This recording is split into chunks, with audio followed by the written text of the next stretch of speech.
சில ஆட்கள் வீட்டில் சாப்பிடுவான், பார்த்திருக்கியா?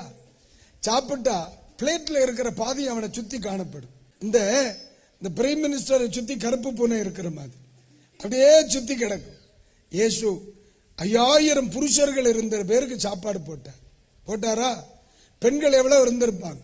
பல ஆயிரக்கணக்கான மக்கள். ஆனா சாப்பாடு முடிச்சிட்டு இருந்தது வனாந்தரம், மண்மேடான இடம். எல்லாத்தையும் சொன்னார், ஒரு பொருள் வேஸ்டா கிடக்கூடாது, எல்லாம் எடுனார்.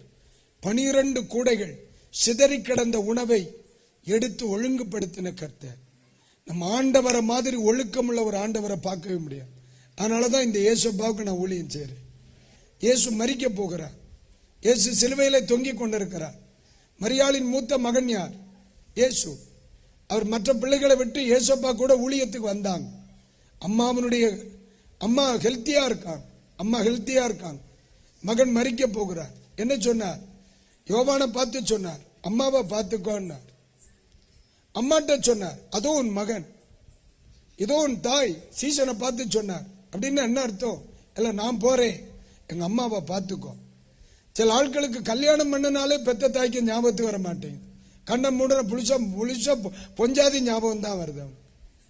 எப்படா மாமியாரை விட்டு மாமனாரை விட்டு கிளம்பிடலான்னு தான் பார்க்கிறான். ஆனா இயேசு ஒழுக்கம் உள்ள ஆண்டவர். தன் பெத்த தாய்க்கு என்ன செய்தார்? கடைசியில செய்ய வேண்டிய கடமையை செய்துட்டு போனார். அதனாலதான் நம்முடைய ஆண்டவருக்கு நான் ஆராதனை செய்யறேன், நான் ஊழியம் செய்யறேன்.